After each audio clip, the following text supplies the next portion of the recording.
महादंति वक्त्रापि पञ्चास्यमान्य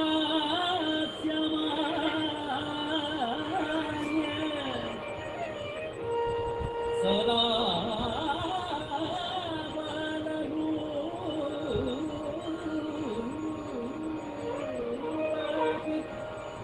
विद्याद्रिहन्त्रीं महादंति वक्त्रापि पञ्चास्यमान्य विधीन्द्रादिमुख्य गणेशाभिगा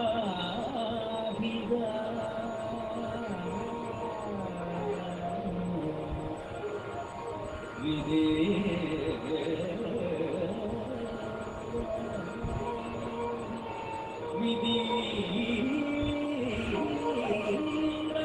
विधीन्द्रादिमुख्य गणेशाभिगा विधिंद्रादिमुख्य गणेश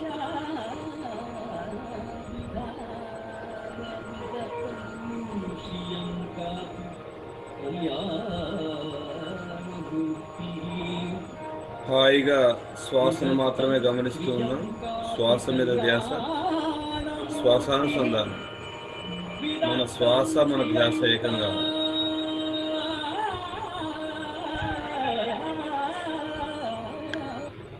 ఈరోజు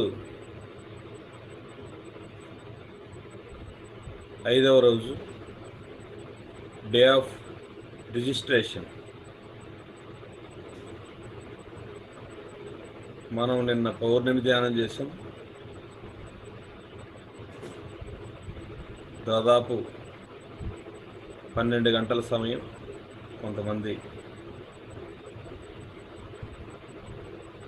5-6 గంటలు మనం జూమ్లో చేసాం.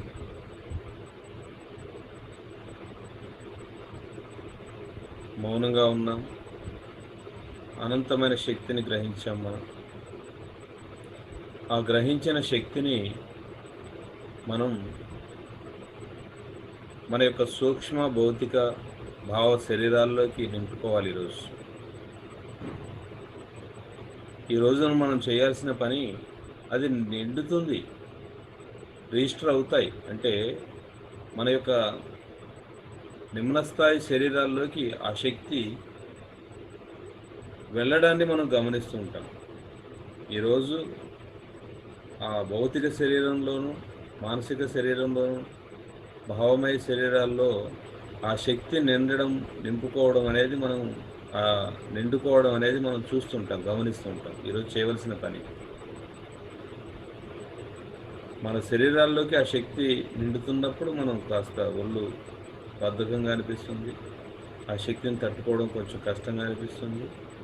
రకరకాల మార్పులు మనకు జరుగుతుంటాయి. అవన్నీ గమనిస్తుండాలి. ఈ 7 రోజుల పాటు ఒక ధ్యాన దీక్ష. ఇది పౌర్ణమి దీక్ష, పౌర్ణమి సెలబ్రేషన్స్.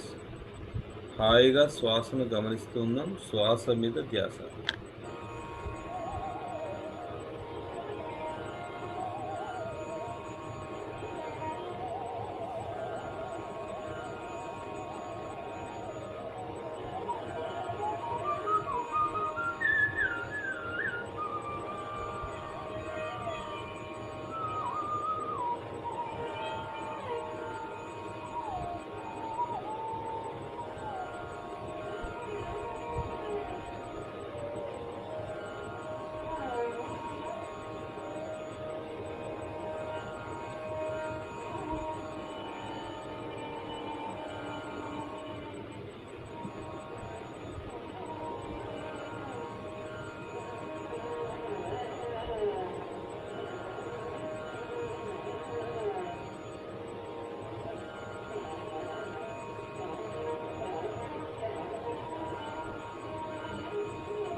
ఆఖరి 10 నిమిషాలు ఎవరు కడుతున్నారు.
सैकते चंद्रिका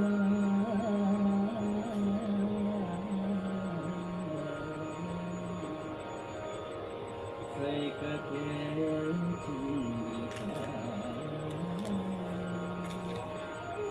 चंद्रिका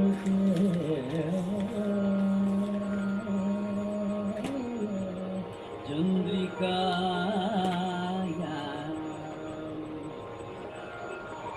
त्रैलोक्याकर्षणाङ्गम्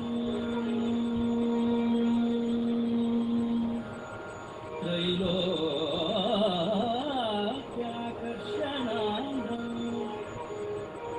ಸುರನರ ಗಣಿಗ ಮೋಹನ ಪಾಂಗಮೂರ್ತಿ ಮೋಹನ ಪಾಂಗಮೂರ್ತಿ ಮೋಹನ ಪಾಂಗಮೂರ್ತಿ ಸೇವ್ಯಂ ಶೃಂಗಾರ ಭಾವೈಹಿ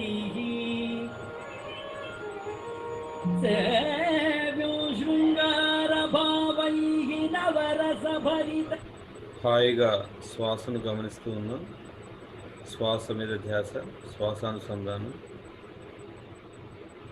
చివరి 10 నిమిషాలు శ్వాసను మాత్రమే గమనిస్తూ ఉన్నాం. 10 minutes శ్వాస మీద ధ్యాస. హాయిగా ప్రశాంతంగా మన లోపల సహజంగా జరుగుతున్న ఉచ్ఛ్వాస నిశ్వాసలు గమనిస్తున్నాం. వ్రతమతి సుభగం ఉస్ గోపాల కృష్ణ వస్య గోపాల కృష్ణ వస్య గోపాల ಕೃಷ್ಣ ಆಡಿಸಿದರೆ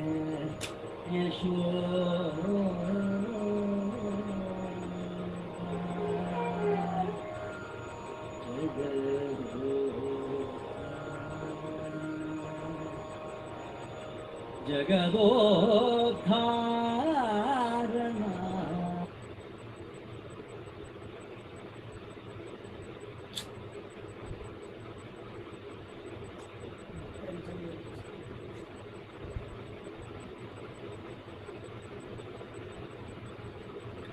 హాయిగా ప్రశాంతంగా మన లోపల సహజంగా జరుగుతున్న ఉచ్ఛ్వాస నిశ్వాసలు గమనిస్తున్నాం. ಜಗದೋದ್ಧಾರಣ ಆಡಿಸಿದಳೆ ಶಿವೋ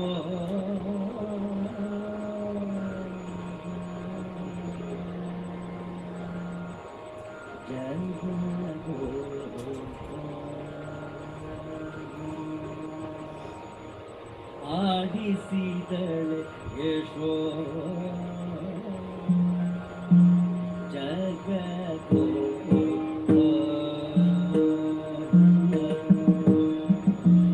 ಆಡಿಸಿದಳೆ ಯಶೋ ಜಗದೋ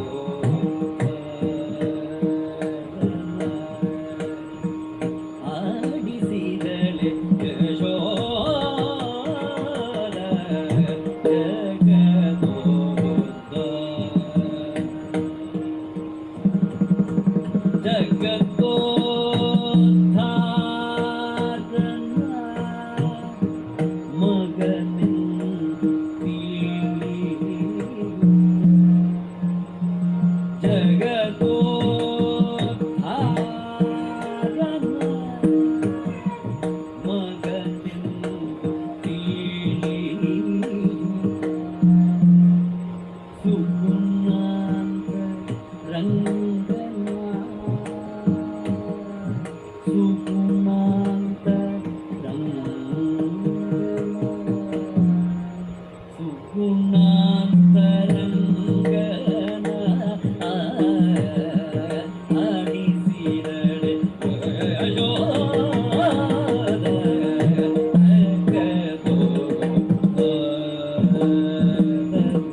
minutes.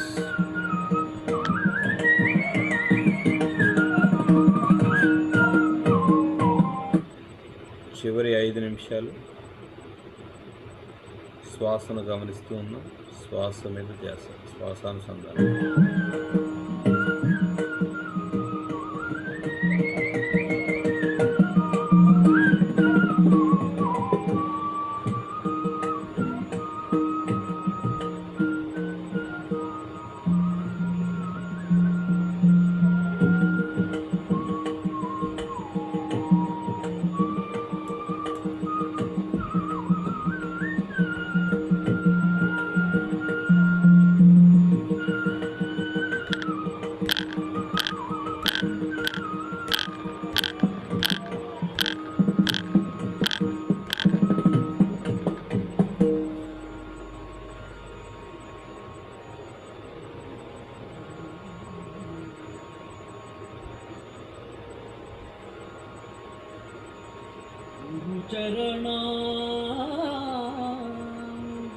చరణాంబుజనిబ్బర భక్తః గురు చరణాంబుజ. మెల్లిగా కళ్ళు చేతులు పెట్టుకుందాం. 5 హాయిగా శ్వాసను గమనిస్తూ ఉన్నాం. శ్వాస మీద ధ్యాస. 3 minutes.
చివరి 1 నిమిషం హాయిగా శ్వాసను గమనిస్తూ ఉన్నాం.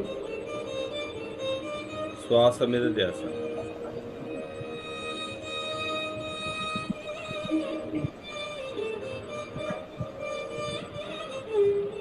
Last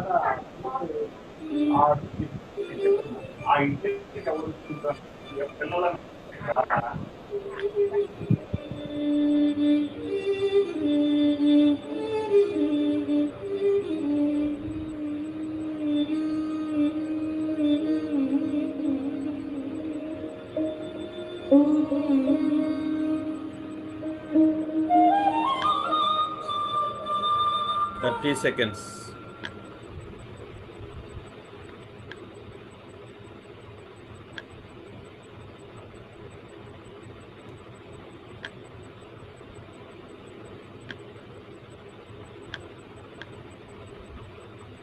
20 seconds.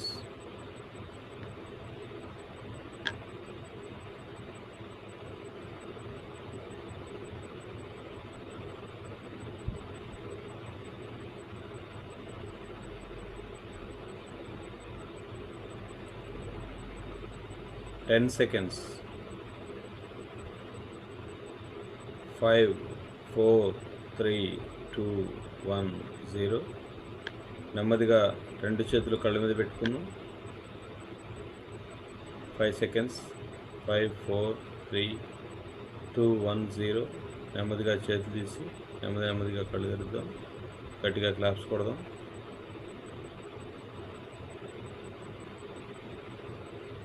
Thank you very much.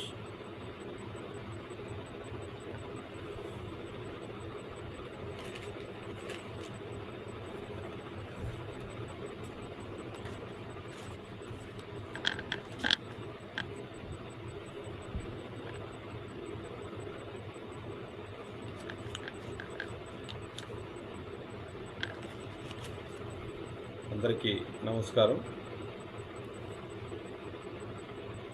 పౌర్ణమి 5వ రోజులో ఉన్నాం మనం ఈరోజు. తులారాశి పౌర్ణమి. మనం పౌర్ణమి సెలబ్రేషన్స్ చేసుకుంటున్నాం. మరి తెలుసుకున్న విషయాలు పదే పదే మనం తెలుసుకోవాల్సిన అవసరం ఉంది.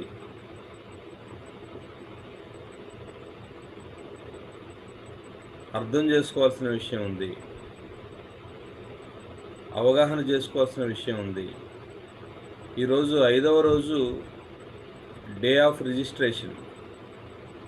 అంటే మనం పౌర్ణమి రోజున గ్రహించినటువంటి శక్తిని మన యొక్క నిమ్నస్థాయి శరీరాల్లోకి ఆ శక్తి నింపుకోవడం అనేది మనం గ్రహిస్తూ ఉంటాం.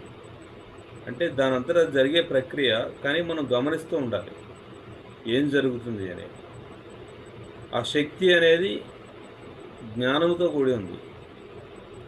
ఆ శక్తి అనేది నాలెడ్జ్. ఆ శక్తి అనేది ఒక కాంతి. ఆ శక్తి అనేది ఒక ప్రజ్ఞ, ఒక విజ్ఞానం. శక్తి అంటే కేవలం ఎనర్జీ కాదు. ఎనర్జీతో కాంతి, లైట్, జ్ఞానము ఇవన్నీ కలిసి ఉన్నాయి. విజ్ఞానం, విశ్వానికి సంబంధించిన ఆ గ్రహాలకు సంబంధించినటువంటి జ్ఞానం మనలో నింపడం అనేది ఈరోజు జరుగుతుంది. నిన్న మనం స్వీకరించాం శక్తిని, ధ్యానం చేసాం, అనుసంధానం అయ్యాం. ఆ అనుసంధానమైన శక్తి నెమ్మదిగా, అప్పుడు మనం కింద 3 చక్రాలు, పై 3 చక్రాలు ఉన్నాయి. కింద 3 చక్రాలు అంటే నేను, నాది, మనము అనే ఒక స్థితిలో భౌతికమైనటువంటి విషయాలకు ప్రతీకగా ఉంటాయి. పై 3 చక్రాలు ఆధ్యాత్మిక సాధనకు, ఆధ్యాత్మిక ప్రగతికి, పరిణామ క్రమానికి సాధనకు ఉపయోగపడతాయి. పై 3 చక్రాలు. సో ఈ కింద 3 చక్రాలు భౌతిక జీవితంలో మనం ఉపయోగించవలసినవి. మన చుట్టూ ఉన్న ప్రపంచం కింద 3 చక్రాలు. సో ఈ కింద 3 చక్రాలు మనం ఆపేస్తాం. అంటే వాటి యొక్క అవసరం అనేది ఈ యొక్క పౌర్ణమి రోజుల్లో మనం తగ్గించుకొని పై ఉన్న 3 చక్రాల యొక్క ఆ యొక్క శక్తిని, ఆ పై 3 చక్రాలని మనం ఓపెన్ చేసి ఆ అనంతమైన శక్తిని మనం తీసుకుంటాం, అనుసంధానం చేస్తాం పౌర్ణమి రోజుల్లో. ఆ పౌర్ణమి రోజుల్లో ఆ అనుసంధానమైనటువంటి ఆ శక్తి ఇక ఈరోజు అంటే 5వ రోజున నెమ్మదిగా మనం ఆ గ్రహించినటువంటి శక్తి మన నిమ్నస్థాయి శరీరాలకి, కింద 3 చక్రాల్లోకి వెళ్ళడం అనేది మనం గమనిస్తుంటాం. అది వెళ్తున్నప్పుడు కాస్త మనకు బడలికగా, బద్ధకంగా అనిపించవచ్చు. పౌర్ణమి ధ్యానం చేసినప్పుడు మనం రాత్రి నిద్రలేదు కాబట్టి మనకి ఇలా కొంచెం బద్ధకం ఉందేమో అనిపిస్తుంది. కాదు, ఆ శక్తిని మనం నింపుకున్నప్పుడు కాస్త మనం ఆ ఎనర్జీని తట్టుకోవడానికి, బాడీ అలవాటు పడడానికి టైం పడుతుంది. కాబట్టి అది బద్ధకం కాదు, అది గమనించాలి. సో ఈరోజు మనం ఈ పౌర్ణమి యొక్క శక్తిని మనం నిమ్నస్థాయి శరీరాల్లోకి నింపుకుంటాం, రిజిస్టర్ చేసుకుంటాం. రేపటి రోజు అంటే 6వ రోజున ఈ పౌర్ణమి యొక్క శక్తి రూపాంతరం చెందుతుంది. అంటే ఏ జ్ఞానం అయితే ఇస్తుందో ఈ పౌర్ణమి, ఏ నాలెడ్జ్ని, ఏ ప్రజ్ఞను, ఏ కాంతిని ఏదైతే ఇస్తుందో అది రూపాంతరం చెందుతుంది. అది రేపటి రోజున అంటే 6వ రోజు. 7వ రోజు ఆ యొక్క శక్తిని, జ్ఞానాన్ని మన చుట్టూ ఉన్న ప్రపంచంలోకి మనం పంపించాలి. అది day of radiation, day of registration, day of assimilation, day of radiation. ఇది ఈ 3 రోజులు. అంటే ఇవన్నీ డే ఆఫ్ డిస్ట్రిబ్యూషన్, మన లోపలికి నింపుకోవడం, మన రూపాంతరం చెందడం, అది మరి విశ్వవ్యాప్తంగా మనం ఆ శక్తిని మనం పంపించడం. Day of distribution, days of distribution అంటారు ఈ 3 రోజులు. డేస్ ఆఫ్ ప్రిపరేషన్ మొదటి 3 రోజులైతే డే ఆఫ్ డిస్ట్రిబ్యూషన్ అనేది ఈ 3 రోజులు. సో మరి నిన్న పౌర్ణమి రోజు, అంటే ఈరోజు 12 గంటల వరకు ఉంది. సో ఈ పౌర్ణమి రోజు మనము అనంతంగా మనం ఆ ధ్యానంతో అనుసంధానం అవుతాం. సో ఆ పౌర్ణమితో అనుసంధానం అవుతాం, మూల చైతన్యంతో అనుసంధానం అవుతాం, ఆ గ్రహాలతో అనుసంధానం అవుతాం, పరమ గురువులతో అనుసంధానం అవుతాం, అలా శంబాలతో అనుసంధానం, ఇంతమందితో మనం కనెక్ట్ అయి ఉంటాం ఆ మౌనం ద్వారా. ఈ బయట ప్రపంచాన్ని మర్చిపోయి మనం తదేకంగా అదే ధ్యాసలో మనం ఉండడం అనేదే ఇక్కడ పౌర్ణమి యొక్క ఉద్దేశం. సో ఈ రోజున మనం అద్భుతంగా పౌర్ణమి ధ్యానం చేసాం రాత్రి మొత్తం. ఈరోజు పత్రి గారి ద్వారా మరి 9 గంటల నుంచి కూడా నైట్ 12 గంటల వరకు పౌర్ణమి ధ్యానం ఉంది. పిఎంసి ఛానల్లో మనకి వస్తుంది. కాబట్టి మనం ఈరోజు 8:45 వరకు మనం ముగించుకుందాం. మళ్ళీ ప్రిపేర్ అవ్వాలి కాబట్టి నెక్స్ట్. సో ఇప్పుడు ఈ పౌర్ణమి యొక్క విశిష్టత మనం ఈ 3 రోజులు మనం ఈ విశిష్టత గురించి మనం తెలుసుకోవాలంటే ఏం జరిగింది. పౌర్ణమి యొక్క జ్ఞానం మన లోపలికి వచ్చింది, కానీ అది మనకి ఏంటో తెలియదు. సో అది తెలుసుకోవాలి మనం. దాని గురించి తెలుసుకున్నప్పుడు మనం అవేర్గా ఉంటాం ఆ విషయాల పట్ల. సో ఇక్కడ పౌర్ణమి రోజుల్లో ఏం జరుగుతుంది అంటే,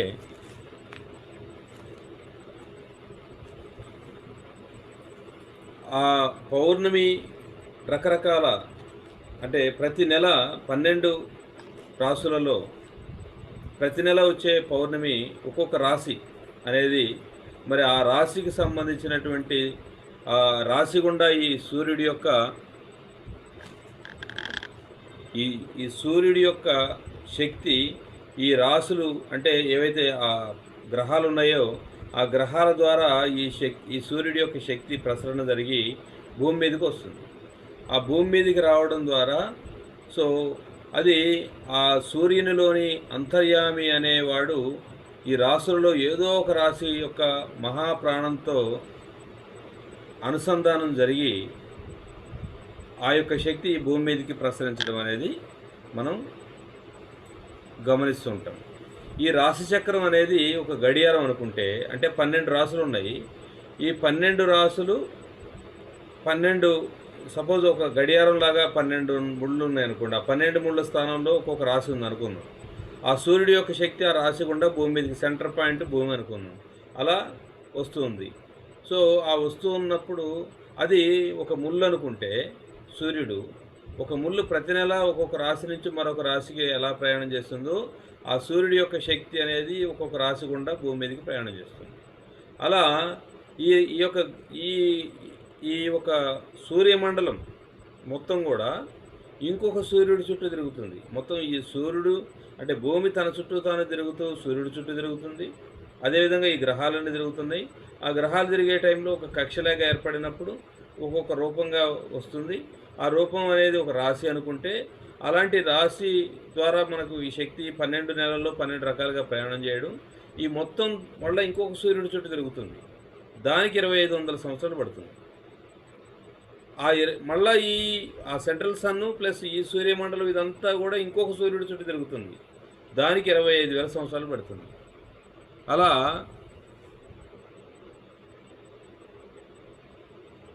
ఈ విధంగా ప్రయాణం చేయడం ద్వారా అది అనేక పరిధులలో జీవించే అన్ని గ్రహాల్లో జీవించేటువంటి ఆ జీవరాశుల్లో స్ఫూర్తిని, శక్తిని, మార్గదర్శకత్వాన్ని ప్రసాదించేది. అందుకు గాను సూర్యుడు మరింత గొప్ప కాంతితో అనుసంధానం చెందేటువంటి విధానం, మరి అతని ఆధ్యాత్మిక దిశానిర్దేశం ఇది. సో ఇదంతా కూడా ఈ సూర్యుడి యొక్క శక్తి అన్ని గ్రహాల్లో జీవించేటువంటి ఆ ఆ జీవులలో పరిణామ క్రమాన్ని మరి ఆ పరిణతిని పెంపొందించేటువంటి ఒక జ్ఞానాన్ని, ఆధ్యాత్మిక జ్ఞానాన్ని, దిశానిర్దేశాన్ని పెంపొందింపజేస్తుందన్నమాట ఇదంతా కూడా. సో ప్రతి పౌర్ణమి సమయంలో 3 రోజుల పాటు సూర్యుడు తన చుట్టూ ఉన్న శక్తి క్షేత్రంలోకి ఆ రాశి యొక్క శక్తిని సూటిగా ప్రసారం చేస్తుంటాడు. ప్రతి పౌర్ణమి సమయంలో 3 రోజులు సూర్యుడి యొక్క శక్తి సూటిగా ప్రసారం చేస్తుంటాడనమాట ఆ పౌర్ణమి రోజుల్లో. ఈ శక్తి అనేది విశ్వ భౌతిక తలంలోని అన్ని ఉపరితలాల్లో చేరి వాటి పరిధులలో నివసించే జీవరాశికి ప్రేరణను, ప్రోత్సాహాన్ని ఇచ్చి వాటిని సవాల్ చేసి ప్రగతి పదంలోకి నడిపిస్తుంది. సో ఈ యొక్క శక్తి అనేది, ఈ సూర్యుడి యొక్క శక్తి మరి అన్ని గ్రహాల్లోకి ఇలా ప్రయాణం చేస్తూ ఈ 3 రోజుల పాటు కంటిన్యూగా ప్రసరణ జరుగుతుందన్నమాట. దాని ద్వారా మరి ప్రగతిని, మరి ఆధ్యాత్మిక ప్రగతిని సాధించేదానికి ఆ శక్తి అనేది ఉపయోగపడుతుంది.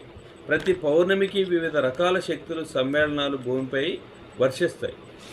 ఈ పరిణామ క్రమంలో మనం చక్రగతిలో లయబద్ధంగా ప్రగతిని సాధించడానికి ఇది ఎంతో ఉపకరిస్తుంది. సో మనం పరిణామ క్రమం చెందడానికి, ప్రగతిని సాధించడానికి ఈ యొక్క శక్తి అద్భుతంగా మనకు ఆ శక్తితో మనం అనుసంధానం అవ్వడం వల్ల, సమ్మేళనం చెందడం వల్ల అది సాధ్యమవుతుంది. సో కాబట్టి ఈ యోగ దీక్షను పొందినటువంటి సాధకులు, అంటే ఎవరైతే మనం 7 రోజుల పాటు ఇది ఒక దీక్షలాగా మనం ఎలా యోగ దీక్ష అంటారు దీన్ని, ఇలా మరి ధ్యాన కార్యక్రమాలు నిర్వహించి విశేషంగా ఈ భూమి మీద ఈ ఇట్లాంటి గ్రూపులు ఇప్పుడు ఈ నెల కొంతమంది కనెక్ట్ అయ్యారు, గత నెలలో కొంతమంది కనెక్ట్ అయ్యారు, అంతకుముందు కొంతమంది. ఇదంతా చాలామంది ఎలా ఉంటుందంటే ఏదోలే చెప్తున్నారు, ఆ పౌర్ణమి ధ్యానం చేయమన్నారు కాబట్టి చేస్తున్నాం, ఏదో చెయ్యాలి అని మొక్కుబడిగా చేసేవాళ్ళు కొంతమంది, ఇదేదో తెలుసుకుందామని చేసేవాళ్ళు కొంతమంది, ఇంతే కదా ఏముందిలే. కానీ ఇక్కడ క్లాసు, ఇక్కడ ధ్యానం చాలా ఇంపార్టెంట్ క్లాస్ కంటే కూడా. ఎందుకు అనంటే ఆ క్లాస్ చెప్పినా అర్థం కాదు చాలా వరకు. ఇప్పుడు ఈ పదాలన్నీ అర్థం చేసుకోవడం కూడా చాలా కష్టం. ఈ జ్ఞానం మనము ఈ పదాల్లో పడి కొట్టుకుంటూ పోతూ ఉంటాం మనం. అంటే క్లాసు బ్రహ్మాండంగా ఉందా, బ్రహ్మాండంగా లేదా అనేది పక్కన పెడితే, ఈ శక్తి మన లోపలికి వచ్చినప్పుడు మన జీవితంలో ఎలాంటి మార్పులు వస్తున్నాయి అనేది ఇంపార్టెంట్. ఈ ఎనర్జీతో కనెక్ట్ అవ్వడం అని ఇంపార్టెంట్. సో ఈ 7 రోజుల పాటు మనం కలిసి ధ్యానం చేయడం ఇంపార్టెంట్. సో ఏ రోజు ఏం జరుగుతుంది అనేది తెలుసుకోవడం ఇంపార్టెంట్. ఈ క్లాస్ అనేది పెద్ద ఇంపార్టెంట్ కాదు, దానికి నేను ఎక్కువ ఇంపార్టెన్స్ కూడా ఇవ్వను. ఈ 7 రోజుల పాటు నేనేదో చెప్పాలనే ఆలోచన నాకేమీ లేదు, కానీ కలిసి ధ్యానం చేయడం అనేది చాలా చాలా అవసరం. సో ఇక్కడ ఎంత గొప్పగా ఈ క్లాస్ ఉంది అనేది పక్కన పెడితే, మనం ఎంత గొప్పగా ధ్యానం చేసామనేది చాలా చాలా. సో ధ్యానం చేసినప్పుడు మన లోపల ఎలాంటి మార్పులు వస్తున్నాయి అనేది ఇంపార్టెంట్.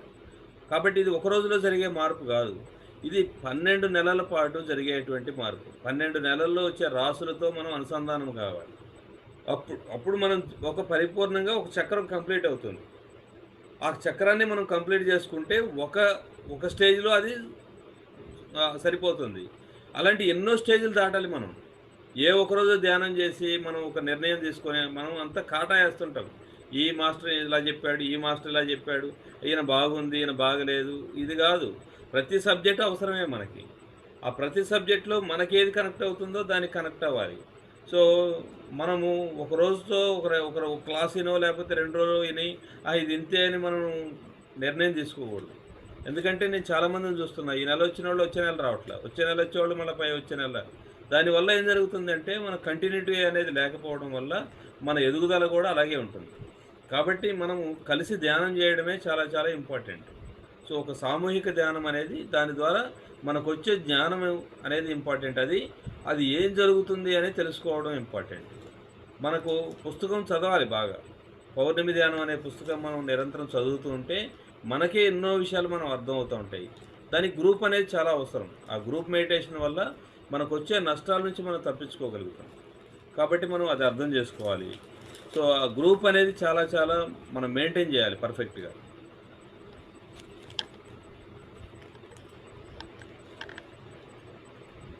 తర్వాత ఈ ప్రతి నెల సూర్యుడిని అనుసరించే ప్రయత్నం మరి సూర్యుడు ఏ రాశిలో ఉంటే ఆ రాశి నక్షత్ర కూటమి యొక్క శక్తిని పొందేటువంటి ప్రయత్నం చేయాలి. ఈ విధంగా చేయడం వలన వారు ఎరుకతో కూడినటువంటి స్ఫూర్తిని పొంది తద్వారా మరింత లోతైనటువంటి సృజనాత్మకతను సాధించగలుగుతారు. మన జీవితంలో ఒక సృజనాత్మకత అనేది లేదనుకోండి, ఒక చెట్టు మోడుగా ఉంటే ఎలా ఉంటుంది అలా ఉంటుంది. కాబట్టి మనలో క్రియేటివిటీ అనేది ఉండాలి. మనలో కొత్తగా ఏదో ఒకటి, ఒక రొటీన్ లైఫ్లో ఉండకూడదు, రొటీన్గా ఉండకూడదు. మన జీవితంలో ఏదో కొత్తగా ఉండాలి. ప్రతిరోజు కొత్తదనాన్ని మనం తీసుకురావాలి మన జీవితంలోకి. ఆ కొత్తదనాన్ని తీసుకురావడానికి ఈ శక్తులు అనేవి అద్భుతంగా మనకు ఉపయోగపడతాయి. మన లోపల ఆటోమేటిక్గా సృజనాత్మక క్రియేటివిటీ అనేది వస్తుంది. సో మనం గమనిస్తూ ఉండాలి ఏం జరుగుతుంది అని. దానికి అనుగుణంగా మనం జీవించాలి. మనకి ఏది అనిపిస్తే అది చేయాలి. మన లోపల మనకి ఏదైతే అనిపిస్తుందో చేస్తూ ఉన్నప్పుడే మన క్రియేటివిటీ మనకు అర్థమవుతుంది. సో తులారాశి అనేది 3వ రేఖ శక్తిని ప్రసారం చేస్తుంది. అంటే మనము 1, 2, 3, 4, 5, 6, 7 అనేవి 7 రేఖలంటే మనం సూర్యుడి యొక్క 7 రంగులు ఉన్నాయి. మనం ఆ 7 రంగులని ఏమంటారు? ఇంద్రధనస్సు. ఇంద్రధనస్సులో ఉన్నటువంటి విబ్జిఆర్ కలర్స్ ఏవైతే ఉన్నాయో, ఒక్కొక్క కలరు, ఒక్కొక్క రంగు ఒక్కొక్క జ్ఞానాన్ని సూచిస్తుంది. అలా మొదటి యొక్క రేఖ ఇక్కడ 3వ రేఖ శక్తిని ప్రసారం చేస్తుంది అన్నమాట ఈ తులారాశి. ఈ శక్తి అనేది వరుణ గ్రహం లేదా యురేనస్, మరి శుక్రగ్రహం లేదా వీనస్ ద్వారా మనల్ని చేరుతుంది. అంటే ఈ తులారాశి అనేది 3వ రేఖ శక్తిని ప్రసారం చేస్తుంది. ఈ శక్తి వరుణ గ్రహం లేదా యురేనస్ అంటారు, లేదా శుక్రగ్రహం లేదా వీనస్ అంటారు. ఈ 2 గ్రహాల ద్వారా మనల్ని చేరుతుందన్నమాట ఈ సూర్యుడి యొక్క శక్తి తులారాశిలో. కాబట్టి మరి ఏం జరుగుతుంది? తులారాశి నుంచి ప్రసారమయ్యే శక్తిని 2గా విభజిస్తే అందులో ఉన్నతమైన అంశం అనేది యురేనస్కు చెందింది. అప్పుడు 3వ మరి 7వ రేఖ శక్తులు సమ్మిళితమై మిశ్రమంలా మారతాయి. 3వ రేఖకు సంబంధించినటువంటి నిమ్న స్థాయి అంశం అనేది ఈ శుక్రగ్రహం నుంచి ప్రసారమయ్యే 5వ రేఖ శక్తితో సమ్మేళనం చెందినటువంటి ఫలితంగా 3వ మరి 5వ రేఖలు కలిసినటువంటి ఒక కొత్త సంయోగం ఏర్పడుతుంది.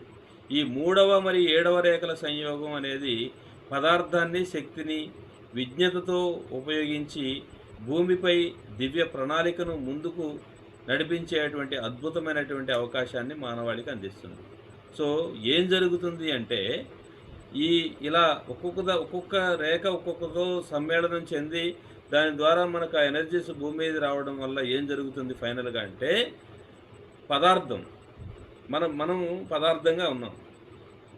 మన ఈ భూమి మీద ఎన్నో పదార్థాలు ఉన్నాయి. ఈ పదార్థాన్ని, ఆ శక్తిని సమ్మేళనం చేస్తుంది.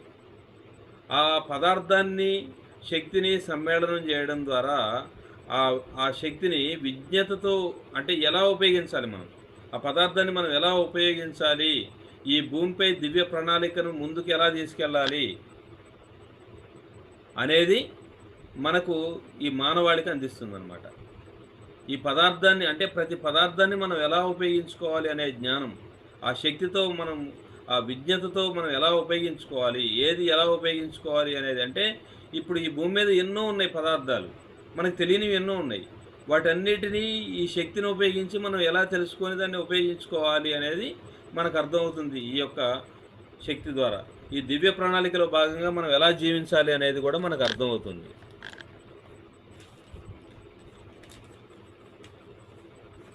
ఈ 3వ మరి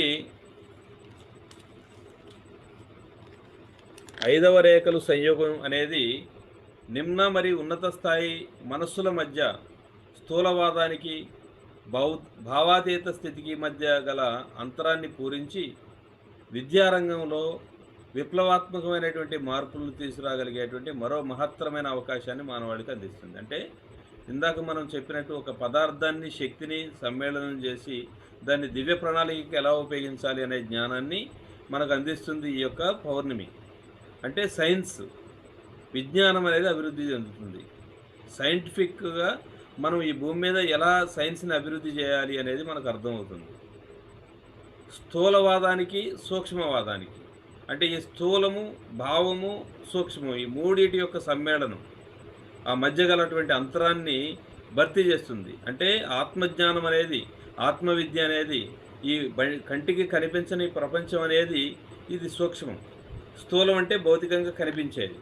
భావం అంటే దాని మధ్యలో మన భావాలు, మనం దుఃఖం లేదా సంతోషం లేదా ఇవన్నీ కూడా ఆనందం, ఇవన్నీ భావాలు. వీటి మధ్యన అంతరాన్ని తొలగించి వాటిని అంతరాన్ని పూర్తి చేసి రానున్న రోజుల్లో ఇది విద్యారంగానికి విప్లవాత్మకమైనటువంటి మార్పులు తీసుకురాగలుగుతుంది. ఇది మరో మహత్తరమైనటువంటి అవకాశం. మరి చురుకైన మేధస్సు, మేలైన పొందికలను అందించే మూడవ రేఖ అనేది తత్వజ్ఞానాన్ని, సమాచార వినిమయం లేదా కమ్యూనికేషన్లకు సంబంధించింది. ఈ రేఖ యొక్క సుగుణాలు. సో ఇది చురుకైనటువంటి మేధస్సు మరి మేలైన పొందికలను అందించేటువంటి మూడవ రేఖ అనేది మరి తత్వజ్ఞానం మరి సమాచార వినిమయం అంటే కమ్యూనికేషన్. ఎన్నో గ్రహాల్లో ఉన్నటువంటి ఆ కమ్యూనికేషన్, ఆ జ్ఞానం అనేది ఈ భూమికి అందించబడుతుంది. సో ఎన్నో తెలియని విషయాలు, మేధస్సుకు సంబంధించినటువంటి ఎన్నో విషయాలు మనకు మరి జ్ఞానానికి, ఆత్మజ్ఞానానికి సంబంధించినటువంటి విషయాలు మనకు ఈ రేఖ ద్వారా మరి అందించబడుతుంది. సో ఇంకా ఈ రేఖ యొక్క సుగుణాలు ఏంటి అంటే నిజాయితీతో కూడినటువంటి సంకల్పం. మొన్న మనం చెప్పుకున్న విషయాలు మళ్ళీ చెప్తున్నాం. నిజాయితీతో కూడినటువంటి సంకల్పం. ఈ యొక్క సుగుణాలు మనకు ఏం ఏర్పడతాయి ఈ యొక్క శక్తి భూమి మీదకి ప్రసరణ జరగడం ద్వారా అంటే, ఒకటి నిజాయితీతో కూడినటువంటి సంకల్పం, ఏకాగ్రతతో తాత్విక విషయాలను అధ్యయనం చేయగలిగినటువంటి సామర్థ్యం, మౌనం, జాగరూకత, చిన్న చిన్న విషయాలను తాను ఆందోళన చెందకుండా మరి ఇతరులకు ఆందోళన కలిగించకుండా ఉండగలగడం.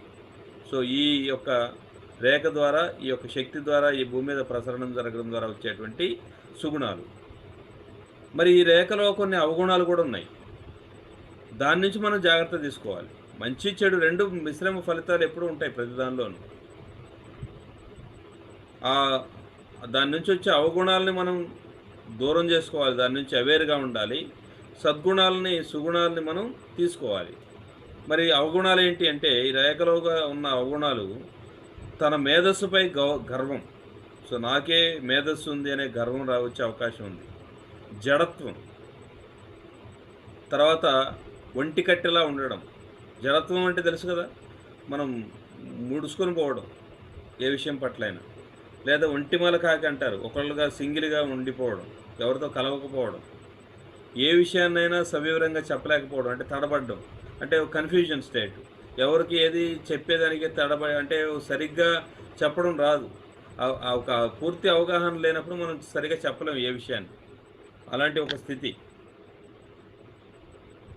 అయోమయంగా ఉండడం, స్వార్థం, ఇతరులను అతిగా విమర్శించడం, ఇట్లాంటివన్నీ మనం ఈ యొక్క పౌర్ణమి సమయంలో మనకు పొందేటువంటి అవగుణాలు.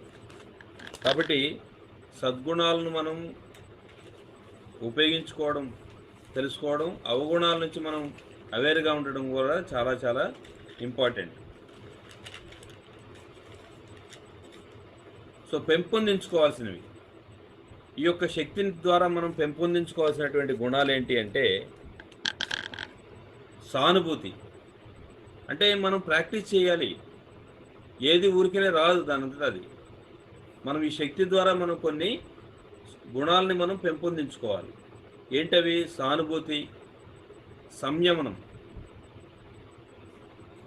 భక్తి. భక్తి అంటే పూజ చేయడం కాదు. భక్తి అంటే ఇతరులకు సేవ చేసే దాంట్లో మనం శ్రద్ధతో ఉండడం, ఒక పని పట్ల మనం విధేయతను కలిగి ఉండడం, శ్రద్ధను కలిగి ఉండటం.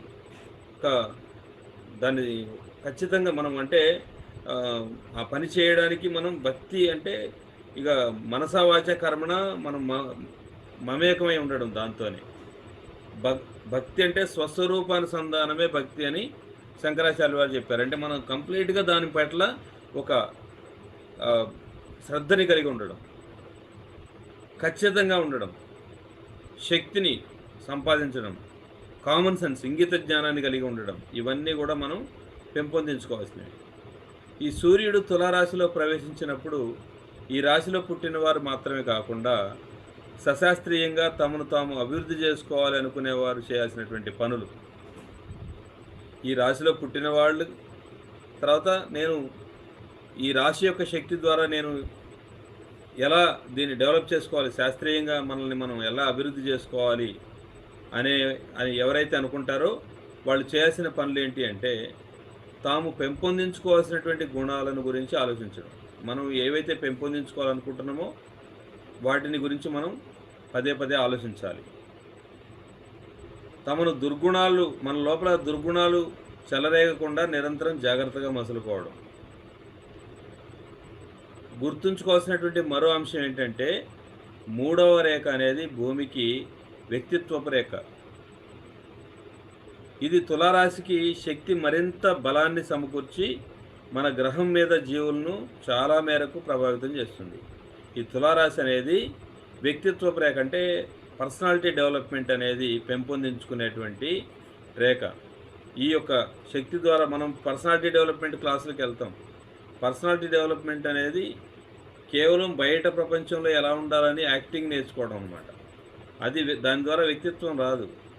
ఆ శక్తిని మనం గ్రహించడం ద్వారా మన లోపల ఆటోమేటిక్గా వ్యక్తిత్వం అనేది మనం సహజంగానే మనం ఆ విధంగా జీవిస్తుంటాం. ప్రత్యేకంగా మనం ఇప్పుడు మనం వ్యక్తిత్వ వికాసపు క్లాసుల్లో ఈ టైంలో ఎలా ఉండాలి, ఎవరి దగ్గరికైనా వెళ్ళినప్పుడు ఎలా ఉండాలి, మనం మాట్లాడేటప్పుడు ఎలా ఉండాలి, మన హావభావాలు ఎలా ఉండాలి, అది ఇదని చెప్పేసి అక్కడ మనకు ప్రాక్టీస్ మనకు చెప్పి నేర్పిస్తుంటారు. సో అది కేవలం యాక్టింగ్ అవుతుంది. దానివల్ల మనం యాక్టింగ్ చేయడం వల్ల రోగాలు వస్తాయి. తర్వాత ఆఫీసులో ఎలా ఉండాలి, మనకు ఎంత కోపం వచ్చినా కంట్రోల్ చేసుకోవాలి, ఇవన్నీ బయట వ్యక్తిత్వ వికాస క్లాసుల్లో మనకు చెప్పేవి. కానీ ఇవి ధ్యానం ద్వారా మన లోపలే అంతర్గతంగానే మనకు ఆ పర్సనాలిటీ అనేది ఏర్పడుతుంది. మనం సహజంగానే జీవిస్తాం, ఎక్కడ యాక్టింగ్ చేయం. ఎక్కడ ఎప్పుడు ఎలా ఉండాలనేది మన సహజమైన మార్పుగా మన ఇన్నర్ క్రమశిక్షణ, అంటే ఇన్నర్ డిసిప్లిన్ ఆటోమేటిక్గా ఏర్పడుతుంది. మన పర్సనాలిటీ అనేది ఆటోమేటిక్గా డెవలప్ అవుతుంది. దానికి మనం ప్రత్యేకంగా ఏమి యాక్టింగ్ చేయాల్సిన అవసరం లేదు.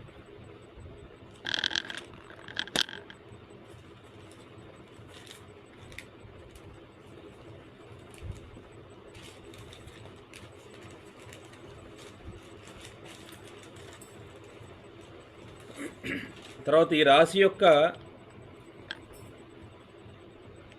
బాహ్యాధిపతి 5వ రేఖ శక్తిని ప్రసారం చేస్తుంది. ఈ రేఖ యొక్క సుగుణాలు ఏంటంటే ఖచ్చితత్వం, న్యాయం, స్థిరమైన పట్టుదల, ఇంగిత జ్ఞానం, నీతి, స్వాతంత్రం, సునిశ్చిత బుద్ధి. సో 7 సుగుణాలను ఇది ప్రసారం చేస్తుంది. ఈ రాశి యొక్క బాహ్యాధిపతి 5వ రేఖ. సో ఈ 5వ రేఖ అనేది మనకు 7 సుగుణాలను ఇస్తుంది. ఏంటది? 1 ఖచ్చితత్వం, 2 న్యాయం, 3 స్థిరమైనటువంటి పట్టుదల, 4 ఇంగిత జ్ఞానం, నీతి, స్వాతంత్ర్యం, సునిశ్చిత బుద్ధి. మనకు ధ్యానం చేస్తే 6th సెన్స్ వస్తుంది, కానీ చాలామందికి కామన్ సెన్స్ పోయింది. ఎక్కడ ఎలా ఉండాలంటే తెలియదు పాపం. మాకేదో కంటికి కళ్ళు మూసుకుంటే ఏదేదో కనిపిస్తుంది, మాకు దేదో జ్ఞానం వచ్చేసింది అనుకుంటారు. కానీ మనకు ఆ జ్ఞానం కంటే ఈ భూమి మీద ఎక్కడ ఎలా ఉండాలనేది రోడ్డు మీద పోయినప్పుడు, నేను కళ్ళు మూసుకుంటే నా ప్రపంచం అంతా అక్కడ ఏమి రోడ్లు రూల్స్ రెగ్యులేషన్స్ ఏముండవు. కానీ ఇక్కడ రోడ్డు మీదకి పోతే అక్కడ లెఫ్ట్ ఎడమవైపే పోవాలి, బస్సులు వస్తుంటాయి, లారీలు వస్తుంటాయి, ఏవేవో అక్కడ ప్రయాణం చేస్తుంటాయి. దానికి తగ్గట్టుగా మనం కామన్ సెన్స్తో ఉండాలి. హాస్టల్గా ప్రయాణం చేసినప్పుడు ఎట్టపోయినా పర్లేదు, ఆ బస్సుల్లోంచి కూడా వెళ్ళిపోవచ్చు. కాబట్టి మనకు ఇక్కడ భౌతిక జ్ఞానంలో భూమి మీద మనం ఎక్కడ ఎలా ఉండాలి, ఇక్కడ ఆత్మస్థితిలో మనం తక్కువ ఎక్కువ చిన్న పెద్ద అనేది ఏమి లేదు. కానీ భౌతికమైనటువంటి స్థితిలో చిన్న పెద్ద ఇవన్నీ ఉన్నాయి. మనకు సమాజంలో కొన్ని కామన్ సెన్స్ అంటారు దాన్ని. ఎక్కడ ఎలా ప్రవర్తించాలి, ఎక్కడ ఎలా ఉండాలి. ఒక యోగి అనేవాడు ఎలాగైనా ఉండొచ్చు, తప్పులేదు. మంచి చెడు అనేది ఏమీ లేదు యోగికి. కానీ భౌతికమైనటువంటి జీవితంలో, ప్రపంచంలో కామన్ సెన్స్ ఎక్కడ వాళ్ళు మనల్ని చూసి ఫాలో అవుతారు. ఒక సామాన్యుడికి కొన్ని పద్ధతులు అవసరం, జీవించే మార్గదర్శనం అవసరం, క్రమశిక్షణ అవసరం, రూల్స్ అండ్ రెగ్యులేషన్స్ అవసరం, నియమాలు నిష్టలు అవసరం. కాబట్టి ఆ ఇంగిత జ్ఞానం మనకు వస్తుంది. చాలామందికి ధ్యానం చేసేవాళ్ళకి అది మిస్ అవుతూ ఉంటారు. చాలా చాలా అవసరం మనకు. ఇప్పుడు అమెరికా లాంటి కంట్రీస్లో, సింగపూర్ లాంటి కంట్రీస్లో వాళ్ళ కామన్ సెన్స్ ఉంటుంది బాగా. సిక్స్త్ సెన్స్ లేదు వాళ్ళకి, కానీ చాలా క్రమశిక్షణగా ఉంటారు. రోడ్డు మీదకి వెళ్తే చాలా పద్ధతిగా ఉంటారు. అదే కామన్ సెన్స్. వాళ్ళ దగ్గర మనం కామన్ సెన్స్ నేర్చుకోవాలి. ఎక్కడ ఎలా ఉండాలి అనేదే కామన్ సెన్స్, అదే ఇంగిత జ్ఞానం. తర్వాత నీతిగా ఉండడం. ఇతరుల దగ్గర దోచుకోవాలి, అక్రమంగా సంపాదించాలి అనేది కాదు. నీతి నియమాలు అంటారు. తర్వాత స్వాతంత్ర్యం. మనం ఎక్కడ బందీలుగా ఉండకూడదు. దేనికి, మనుషులకు కానీ ఆస్తులకు కానీ దేనికి బందీ అయిపోయి ఉండకూడదు. స్వాతంత్ర్యంగా ఉండాలి. మనం ఆలోచనలు కానీ మన భావాలు కానీ ఎవరి మీద మన భావాలను వేరే వాళ్ళ మీద రుద్దకూడదు, వేరే వాళ్ళ భావాలు మన మీద రుద్దబడకూడదు. మనం స్వాతంత్రంగా ఉండాలి. మనం స్వతంత్రం ఇవ్వాలి అందరికీ. మనం స్వాతంత్రాన్ని పొందాలి. మనం ఎవరికి బాండ్ అయి ఉండకూడదు.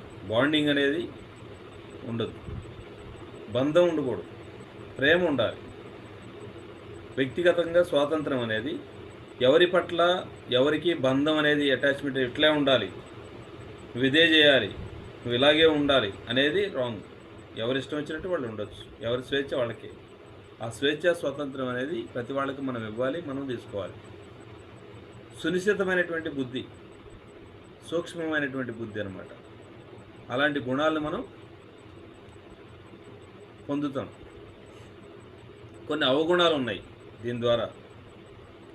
కఠినంగా విమర్శించడం, నీచంగా ఆలోచించడం, పొగరుగా ప్రవర్తించడం, క్షమాగుణం లేకపోవడం, సానుభూతి గౌరవం వంటి గుణాలు లేకపోవడం, దురభిమానం, ఇవి అవగుణాలు. వాటి నుండి మనం చాలా జాగ్రత్తగా ఉండాలి. కఠినంగా విమర్శించడం, నీచంగా ఆలోచించడం, పొగరుగా ప్రవర్తించడం, క్షమాగుణం లేకపోవడం, సానుభూతి గౌరవం వంటి సుగుణాలు లేకపోవడం, దురభిమానం, ఇవన్నీ కూడా అవగుణాలు. పెంపొందించుకోవాల్సినటువంటి గుణాలు. గౌరవం, మనం గౌరవించడం అనేది నేర్చుకోవాలి, పెంపొందించుకోవాలి.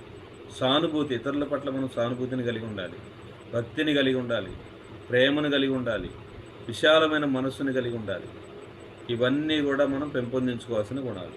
పెంపొందించుకోవాల్సినవి గౌరవించడం, సానుభూతిని కలిగి ఉండడం ఇతరుల పట్ల, భక్తిని కలిగి ఉండడం, ప్రేమని కలిగి ఉండడం, విశాలమైనటువంటి మనసు కలిగి ఉండడం, ఇవన్నీ కూడా పెంపొందించుకోవాల్సినటువంటి గుణాలు.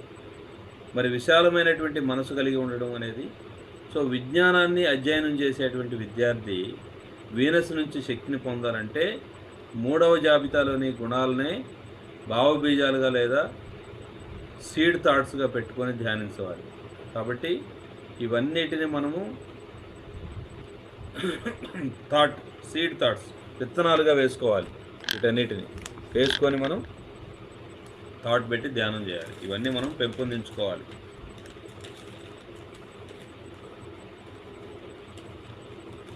మన ఆరాలోకి శక్తి ప్రవాహం జరగాలంటే ఆత్మవికాసం అనేటువంటి ఏకైక మార్గం. ఆత్మవికాసమే ఏకైక మార్గం. మన ఆత్మవికాసాన్ని పెంపొందించుకోవాలి. సో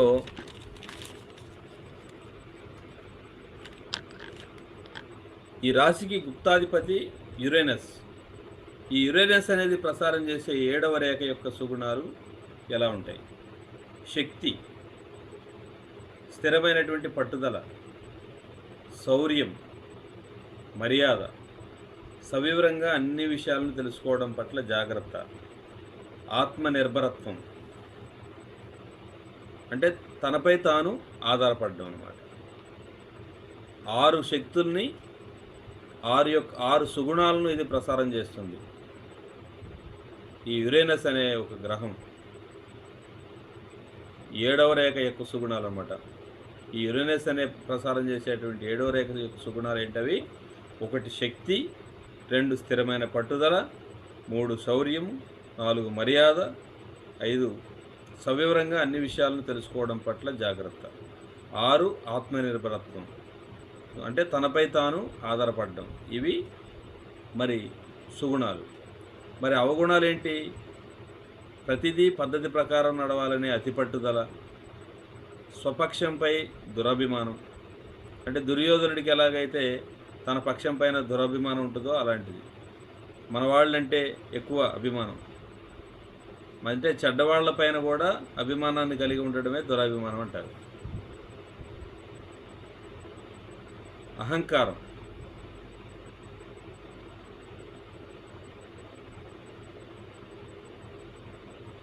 అల్పబుద్ధిని కలిగి ఉండడం, పై నిర్ణయాలు తీసుకోవడం, తన అభిప్రాయమే సరైందని అన్న దురహంకారం. మరి ఇవి దుర్గుణాలు, అంటే ఇవి అవగుణాలు. ఏంటవి? ప్రతిదీ పద్ధతి ప్రకారం నడవాలనే అతి పట్టుదల, స్వపక్షంపై దురభిమానం, అహంకారం, అల్పబుద్ధిని కలిగి ఉండడం, పై నిర్ణయాలు తీసుకోవడం, తన అభిప్రాయమే సరైందని దురహంకారం. మరి పెంపొందించుకోవాల్సినటువంటి గుణాలు: ప్రేమ, అందరిలోనూ ఉన్న ఏకత్వాన్ని గుర్తించడం, విశాలమైనటువంటి దృక్పథం, సహనశీలత, వినయం, సౌమ్యత. సో ఇవన్నీ మనం పెంపొందించుకోవాల్సింది. ఏంటవి? ప్రేమ, అందరిలో ఉన్నటువంటి ఏకత్వాన్ని గుర్తించడం, విశాలమైనటువంటి దృక్పథం, సహనశీలత, వినయం, సౌమ్యత. ఇవన్నీ కూడా మనం పెంపొందించుకోవాల్సినటువంటి గుణాలు.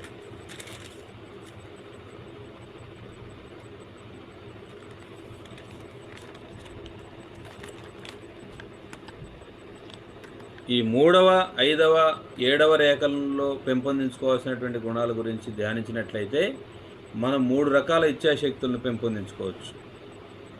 ఏంటవి? ప్రగతి సాధించాలనే ఇచ్ఛ. ఇది విశుద్ధి చక్రానికి సంబంధించింది. అంటే మొత్తం 3, 5, 7 రేఖల ద్వారా పెంపొందించుకునేటువంటి గుణాల గురించి మనం ధ్యానించినట్లయితే మనం ఈ 3 రకాల ఇచ్ఛాశక్తుల్ని పెంపొందించుకోవచ్చు. అవి: 1 ప్రగతి సాధించాలనే ఇచ్ఛ, ఇది విశుద్ధి చక్రానికి సంబంధించింది. కార్యాచరణ సాగించాలనే ఇచ్ఛ, ఇది మణిపూరక చక్రం సంబంధించింది. వ్యక్తం చేయాలనే ఇచ్ఛ, ఇది మూలాధారానికి సంబంధించింది. ఈ 3: 1 ప్రగతి, 2 మణిపూరకం సంబంధించింది కార్యాచరణ, 3వది వ్యక్తం చేయాలనే ఇచ్ఛ, అది మూలాధారానికి సంబంధించింది. ఆసక్తికరమైన విషయం ఏంటంటే సూర్యుల్లో ఉన్నటువంటి అంతర్యామి ఒక రాశి యొక్క నక్షత్ర కూటమిలో అనుసంధానం కలిగి ఉంటే 3 రోజుల్లో సమస్త జీవరాశుల్లోని ఆధ్యాత్మిక సారం అనేవి ఆయా రాశి వైపు ధృవీకరణ చెందుతుంది. కాబట్టి ఈ 3 రోజుల పాటు ఈ శక్తి అనేది ప్రసరణ జరుగుతుంది. దాన్ని మనం గ్రహించి మన జీవితంలోకి మనం ఎలా ఉపయోగించుకోవాలనేది చాలా చాలా ఇంపార్టెంట్. సో ఇవి మనం ప్రతి నెల అనేకమైనటువంటి విషయాలు ఉంటాయి, ఇలాంటివి తెలుసుకోవాలి. అంటే మనం గ్రహించే శక్తిలో ఇంత ఉంది, ఈ శక్తిని మనం ఎలా పెంపొందించుకోవాలి. మనం వాటిని ఇప్పుడు మనం ఏదైతే ఉందో ఇది రికార్డెడ్ మనం పంపిస్తున్నాం అందరికీ, దాన్ని పదే మననం చేసుకోవాలి, మనం మళ్ళీ వినాలి. సో వినడం ద్వారా మనం ఈ నెల మొత్తం ఈ యొక్క వీటిని మనం ఈ శక్తి అంతా మనలో ఉంది, దాన్ని మనం ఎలా ప్రాక్టీస్ చేయాలి, మనం దాన్ని ఎలా ఉపయోగించుకోవాలి అనేదే మనం చేయవలసినటువంటి సాధన. మనం సాధన చేయకుండా ఏది రాదు. కేవలం క్లాసులు విన్నాం, అదేదో బాగుంది చప్పట్లు కొట్టాము అయిపోయింది కాదు. మన జీవితంలో దాన్ని సాధన చేయాలి. మనం ఇట్లాంటి గుణాలన్నిటిని మనం ప్రాక్టీస్ చేయాలి. ప్రాక్టీస్ చేసినప్పుడు మాత్రమే మనకు ఉపయోగం ఉంటుంది. ఆ ప్రాక్టీస్ చేయకపోతే మనం ఏ ఉపయోగం ఉంటుంది అంటే మనము ఈరోజు ఎలా ఉన్నాము, రేపు ఎలా ఉన్నాము, తర్వాత రోజు ఎలా ఉన్నాము, రోజుకి మనం ఈ నెలలో ఎలా ఉన్నాం, వచ్చే నెలలో ఎలా ఉన్నాం, 1 సంవత్సరం పాటు ధ్యానం చేయడం ద్వారా మనం ఏం మారాము, ఈ రోజుకి 1 సంవత్సరం తర్వాతకి ఏదో ఒక చేంజ్ మన లోపల ఉండాలి. అది జరగనప్పుడు మనం సాధన చేయడం వేస్ట్ కదా. ఇప్పుడు బాడీ బిల్డర్ ఉన్నాడు, రోజు బాడీ బిల్డింగ్ చేస్తుంటాడు, వాడు రోజు కొంచెం చెక్ చేసుకుంటాడు ఏమైనా పెరిగిందా లేదా అని. అలా బాడీలో మార్పు వస్తేనే వాడు చేసిన దానికి ఫలితం. ఒక చదువుకునే పిల్లవాడికి ఒక 10th క్లాసు 1వ తరగతి నుంచి 10వ తరగతికి వెళ్ళినప్పుడు వాడి లోపల ఏదో ఒక చేంజెస్ ఉండాలి చదువులో, అప్పుడే మార్పు. మరి ఆధ్యాత్మికతలోకి వచ్చిన తర్వాత నేను 10 ఏళ్ల నుంచి ధ్యానం చేస్తున్నానండి, ఆ సొసైటీ తెలుసండి నాకు, నేను 10 ఏళ్ల నుంచి ఉన్నానండి. ఉంటే ఏంటండి ఉపయోగం? మనం ఏం సాధించాం? ఎక్కడేసిన గొంగలు అక్కడే ఉంటే ఉపయోగం ఏముంది? ఏ ఉపయోగం లేదు. మనం అక్కడికి వెళ్ళామంటే ఏదో ఒకటి నేర్చుకోవాలి. ఒక షిరిడి సాయిబాబా గుడికి వెళ్ళామంటే మనం సాయిబాబా అయ్యి బయటికి రావాలి. గుడికి వెళ్ళామంటే దండం పెట్టుకున్నామంటే మన కోరికలన్నీ కోరామండి, ఏంటి కొన్ని తీరినాయండి, కొన్ని తీరలేదండి, ఏం ఉపయోగం ఉంది? మనం సాయిబాబా గుడికి వెళ్తే సాయిబాబా అయ్యి తిరిగి రావాలి. పత్రిగారి గుడికి వెళ్తే పత్రిగారు అయ్యి తిరిగి రావాలి. ఒక కృష్ణుడి గుడికి వెళ్తే కృష్ణుడై తిరిగి రావాలి. ఒక రవిశంకర్ శ్రీశ్రీ గుడి ఆయన ఒక సొసైటీకి వెళ్తే శ్రీశ్రీ అయి తిరిగి రావాలి. పతంజలి దగ్గరికి వెళ్తే పతంజలి అయి తిరిగి రావాలి. మనం అలా కానప్పుడు వెళ్ళడం ఎందుకు, రావడం ఎందుకు? అయ్యారాం గయ్యారాం, పోయామంటే పోయాం, వచ్చామంటే వచ్చాం. ఈ భూమి మీదకి వస్తున్నాం పోతున్నాం ఓ రామచిలక అని. ఏముంది దానివల్ల? ఏం ఉపయోగం ఉంది? రావడం వల్ల పోవడం వల్ల ఏ ఉపయోగం లేదు. వచ్చామంటే ఏదో ఒకటి నేర్చుకోవాలి. సో పత్రిగారు ధ్యానము, శాకాహారం ఈ రెండింటిని, తర్వాత మనం జీవించే విధానాన్ని ఆయన ఎలా జీవించాలనేది ఒకే టాపిక్. ఒక రోజు మొత్తం ఒక టాపికే ఉంటుంది, 100 టాపిక్లు ఉండవు. ఒక టాపిక్ని పదే అన్ని కోణాల్లో ఆయన ఆ టాపిక్ని మన లోపలికి రంగరించేస్తారు సింపుల్గా. చాలామందికి అది బోర్ కొట్టినట్టు అనిపించవచ్చు, చెప్పిందే పదే చెప్పినట్టు. కానీ మనకు అలా చెప్పకపోతే మనకు అర్థం కాదు. మనం ఏదో ఆహా ఓహో అనాలి, కానీ ఆ ఆహా ఓహోలో ఏముండదు, మనం ఆచరించడానికి ఏముండదు అక్కడ. మనం ఒక గరికపాటి నరసింహారావు గారు క్లాసు విన్నామంటే బ్రహ్మాండంగా ఉంటుంది, అసలు చలోక్తులు అద్భుతంగా ఆహా ఓహో. కానీ ఏం నేర్చుకున్నామంటే ఏమో, నేర్చుకోవడానికి అక్కడ ఏమైనా ఉందా? శ్లోకాలు ఉన్నాయి, రాగాలు ఉన్నాయి, అద్భుతమైన చలోక్తులు ఉన్నాయి, మంచి సరసమైనటువంటి పద్యాలు ఉన్నాయి, ఆహా ఓహో అద్భుతం. కానీ ఏముందంటే ఏం నేర్చుకున్నామంటే ఏం లేదు, మన జీవితానికి ఏం ఉపయోగపడుతుంది. ఎంతోమంది ప్రసంగాలు అవి మణిపూరక చక్రానికి పనిచేసేవి, సాధనకు సంబంధించినవి కాదు. అవి వినడానికి బాగానే ఉంటాయి, చాలా అద్భుతంగా ఉంటాయి, నేను కూడా వింటాను అద్భుతంగా. అలా ఎంతోమంది, మనం పేర్లు చెప్పడం అంటే వాళ్ళని కించపరచడం నా ఉద్దేశం కాదు. నేను కూడా చాలా అద్భుతంగా వింటాను, ఆస్వాదిస్తాను. కానీ మనం సాధనకు మనం ఏం సంపాదించాం దాని ద్వారా అంటే ఏమో, ఎన్నో పద్యాల్లో ఉన్నటువంటి మహాభారతం కావచ్చు, రామాయణం కావచ్చు, ఎన్నో విషయాలు, ఆ శ్లోకాలు, వాటి అర్థాలు ఎంత సాధన చేశారు వాళ్ళు. కొన్ని వేల పద్యాలను వాళ్ళు అవలేలుగా చదవగలరు, చెప్పగలరు వాటి అర్థాలని, చాలా అద్భుతం. కానీ అది వినడానికి బాగా శ్రవణానందం, వినడానికి చాలా అద్భుతంగా ఉంటాయి. కానీ ఆచరించడానికి, మన జీవితంలో వాటిని ఆచరించడానికి సాధ్యం కాదు. కానీ ఈ విషయాలు మనం ఆచరించాలి, మన జీవితంలో మార్పుల్ని సంపాదించుకోవాలి. మరి కాసేపు ధ్యానం చేద్దాం, ఒక 15 నిమిషాలు. ఈరోజు 15 మినిట్స్ ధ్యానం చేసి ఈరోజు కార్యక్రమాన్ని ముగించుకుందాం. మరి 9 గంటలకు పత్రిగారి పౌర్ణమి ధ్యానం ఉంది. హాయిగా శ్వాసను గమనిస్తూ ఉందాం, వేళలో వేళ్ళు పెట్టుకుందాం, కళ్ళు మూసుకుందాం, సహజమైన శ్వాసను గమనిస్తూ ఉందాం. శ్వాస మీద ధ్యాస.